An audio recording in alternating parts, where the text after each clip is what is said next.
नमस्कार मित्रों। आज हम रेखा जी की कुंडली के बारे में अध्ययन करेंगे।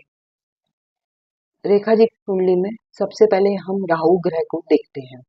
तो राहु ग्रह यहाँ पे विराजमान होकर प्रथम भाव, पहली बात कुंडली के अंदर हम स्वयं हमारी शारीरिक स्थिति, लक्षण, स्वास्थ्य, बचपन सब देखा जाता है यहाँ से। तो राहु यहाँ पे बैठकर इनको दृढ़ सफलता की इच्छा देते हैं। जो इनका जीवन सफल हुआ उसमें राहु बहुत इन भूमिका निभाई है इनके जीवन में। कैसे? ऐसे देखा जाए तो हम राहु मंगल जब पढ़ेंगे, अभी आगे सोचेंगे, इस पे विचार करेंगे, तो ये एक अंगारक योग है। लेकिन अभी फिलहाल हम सिर्फ राहु के बारे में सोच रहे हैं। तो राहु जीवन में जातक को एक प्रेशर देता है कि नहीं, कुछ बनना है, दौड़ने की शक्ति देता है, कुछ एक संकल्प दे देता है, नहीं मुझे कुछ करना ही है जीवन में। इस तरह राहु इंसान को दौड़ाता है, ऊंचाइयां देता है। सफलता, जो ऊंचाइयों तक पहुंचने की एक शक्ति रहती है, वो भी राहु देता है। एक इच्छा जो उत्पन्न हो जाती है कि नहीं मुझे कुछ करना ही है, वो सब जुनून, वो सब राहु देता है आपको। और नकारात्मक थोड़ा बहुत कभी हमारे मन में ख्याल आ सकते हैं, वो सब भी राहु से होते हैं। राहु जुनून, भ्रम, इच्छाएं, निराशा भी पैदा करता है। लेकिन अगर आपके दूसरा ग्रह मजबूत है, यहाँ पे मंगल, इनको आत्मविश्वास प्रबल कर देता है इनका। तो राहु और मंगल, ये दोनों ने आत्मविश्वास अगर आपका रहा और आपके दिमाग में कुछ तो इच्छा रही जीवन में, तो आप जरूर बनते ही बनते हैं, ऐसा है। बाकी बहुत सारे निगेटिव इफेक्ट्स आते हैं जिंदगी के अंदर, लेकिन आपका जीवन करियर के हिसाब से देखा जाए तो राहु ने इन्हें यहाँ पे बहुत ऊंचाइयां दिलाई है।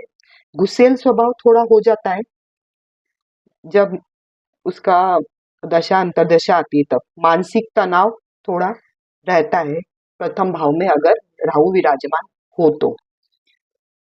अब हम इनका मंगल का, आप मैंने बताया आपको कि ये आत्म राहु है ना, यहाँ पर बैठ के नई सोच भी देता है इंसान को। मतलब पुराने जो भी रीति रिवाज है ना, इस मतलब कोई भी विचारों को खंडित करने की शक्ति राहु देता है यहाँ पे।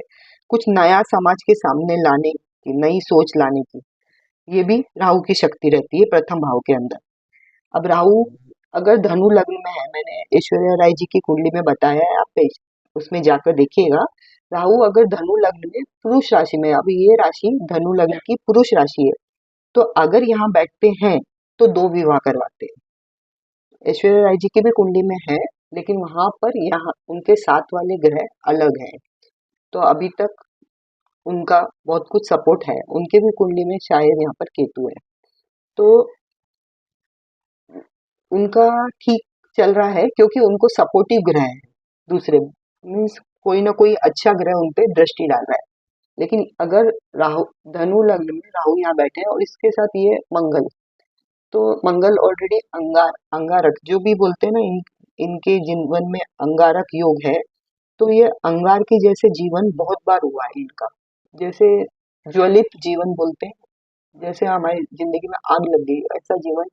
जैसे विनोद मेहरा जी के साथ शादी हुई थी, तब इनके जीवन में शायद मुझे लगता है सबसे ज्यादा तकलीफें आ गई थी।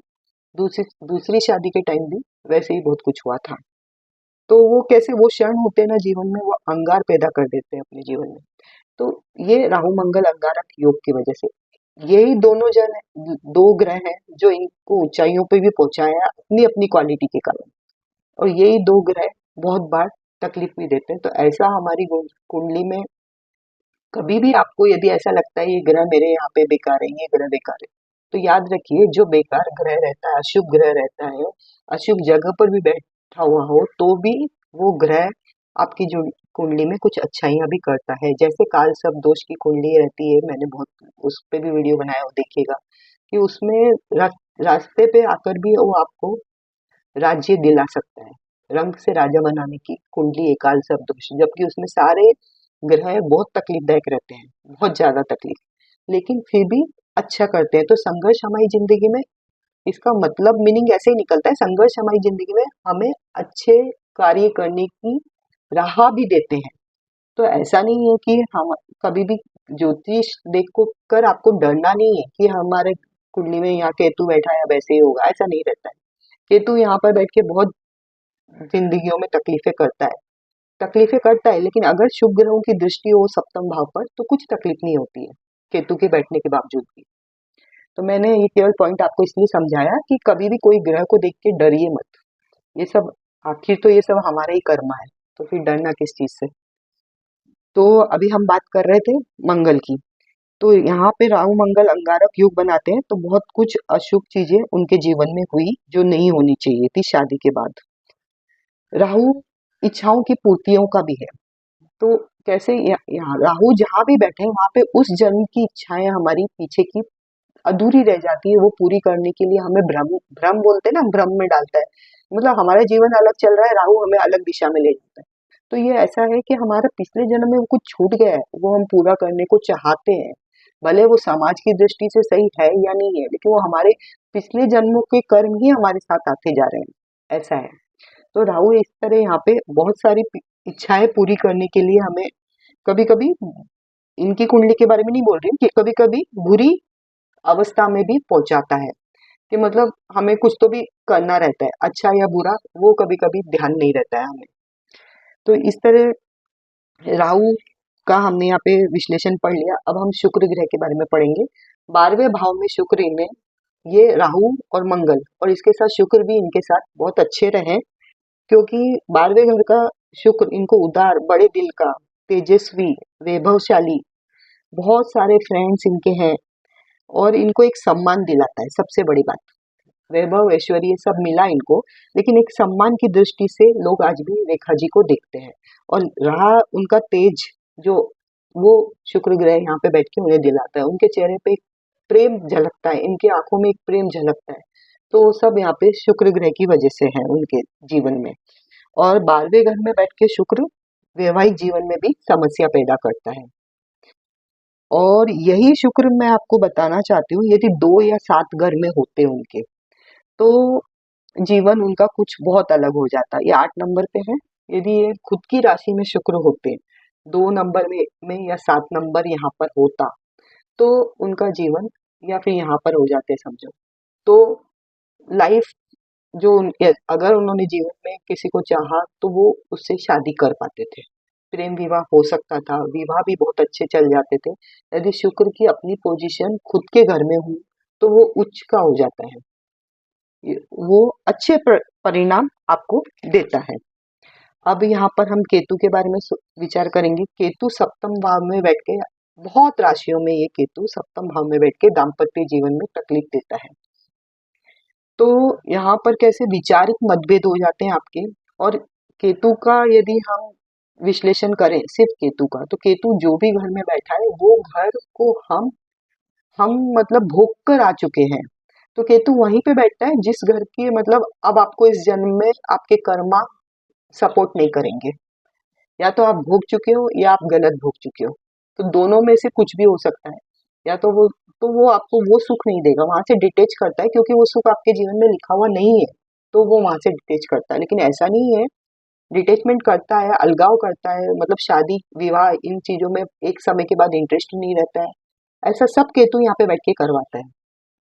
लेकिन फिर भी दाम्पत्य जीवन बहुत बार चल जाता है, एक दूसरे के साथ एडजस्ट करते करते चल जाता है। ये मैंने देखा है बहुत कुंडलियों में, कहीं कहीं केतु ग्रहों के चाल की वजह से बहुत बार इधर बहुत अच्छा परिणाम भी देते हैं, जीवन साथी से प्रेम भी रहता है। भल लेकिन एक बात है कि राहु केतु जब ऐसे रहते हैं तो पति पत्नी को, जब ग्रह अच्छे नहीं चल रहे तो एक दूसरे के सामने आमने आके बातें नहीं करनी चाहिए, टेलीफोन पे बातें कीजिए, फोन पे बातें कीजिए। उससे ये जो इफेक्ट्स आते हैं ना, जो झगड़े एकदम एक शब्द बोलते ही अनबन हो जाती है, बहुत ज्यादा एक शब्द पे क्या बोलते हैं ना, पूरा ये हो जाता है घर उथल पुथल, तो वो सब नहीं होगा अगर आमने सामने आके कोई डिस्कशन मत कीजिए। अगर आपको ऐसा लगता है कि ग्रह बराबर नहीं है, अभी गोचर है, तो आप दूसरे फोन पे बातें कीजिए, दूर से बातें सुन लेते हैं, क्योंकि यदि आत्मिक प्रेम रहेगा तो आप एक दूसरे की सुनेंगे। बस हम आमने सामने आने के बाद ये ग्रह तकलीफ देते हैं। अब हम जाते हैं, और ये चरम सीमा पे पहुंचने के बाद तलाक तक की पोजीशन आ जाती है, और कोई ग्रह यहाँ पर मिक्स हो जाए और अशुभ ग्रह बैठ जाए तो।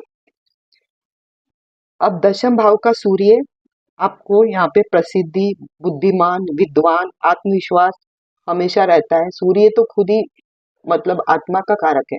वो अच्छी जगह पे बैठ जाए, दशम भाव उनके लिए अच्छा है, तो ये एक कारक हुआ उनके जीवन में प्रसिद्धि का, प्रगति का, ऊंचाइयों तक पहुंचाने का, लक्ष्य को मन में रखने का और उसको निर्धारित करने का और उस पे पहुंचने का, ये सब का कार्य के लिए सूर्य भी बहुत बलवान था रेखा जी का। गुरु अपनी उच्च राशि में बैठे हुए हैं। गुरु का उच्च होना पूरी कुंडली के लिए अच्छा हो जाता है। गुरु भौतिक सुख प्रदान करते हैं, ऐश्वर्य, आस्तिकता, धर्म में उनको बहुत दूरदर्शिता, बहुत कुछ गुरु यहाँ से आपको डायरेक्शन, पूरे जीवन का डायरेक्शन गुरु देते हैं यदि गुरु सही अवस्था में हो तो इनके गुरु अच्छे हैं, सूर्य अच्छे हैं, राहु मंगल अंगारक योग होने के बावजूद इनके लिए जीवन में बहुत अच्छे हैं। आज तक उनके चेहरे पे बहुत आत्मविश्वास दिखता है मंगल की वजह से। तो मतलब डर नहीं है किसी भी चीज का, लीडर बना। राहु थोड़ा सा मानसिक असंतुलन करता है, लेकिन जब मंगल यहाँ पे आपको आत्मविश्वास देता है तो कुछ तकलीफ नहीं होती है। अब आपको इनकी कुंडली में एक चंद्रमा नहीं, चंद्रमा नहीं, यहाँ पे पंचम पंचम भाव में, मतलब मैं बताना चाह रही हूँ आपकी कुंडली में मेन कारक इनके विवाह टूटने के कारण क्या थे, तो हम ये चंद्र राशि से देखते हैं। ये एक ज्योतिष शास्त्र का रूल है कि यदि सप्तम का स्वामी 6, 8 और 12 में बैठ जाए, सप्तम का स्वामी 6, 8 और 12 में बैठ जाए, तो बहुत सारी कुंडलियों में ये कुंडली मतलब विवाह टूटने का कारण बनते हैं। तो ये बहुत बड़ा रीजन है, ये आप समझिए। यहाँ पे 5 नंबर है, 5 नंबर का स्वामी सूर्य है जो यहाँ पे बैठे हैं इनके, और 6, 8, 12 अच्छे घर नहीं कहे जाते सप्तमेश के लिए। जो सप्तम भाव के स्वामी है उनके लिए घर अच्छे नहीं होते। तो इस तरह से ये एक कारण है इनका बार बार शादी का टूटने का। और यहाँ पे हमने देखा केतु एक और कारक है शादी टूटने का, राहु मंगल अंगारक योग है। तो बहुत सारे निगेटिव इफेक्ट्स भी हैं, पॉजिटिव इफेक्ट्स भी थे, और शुक्र के 12वें भाव में होने के कारण इनको जीवन भर बहुत अच्छे से सम्मान मिला है। मंगल राहु की योग बहुत खतरनाक रहा इनके जीवन के लिए, जो इनके पूरे जीवन में मतलब बहुत बड़ा इफेक्ट्स आ गया इस योग की वजह से।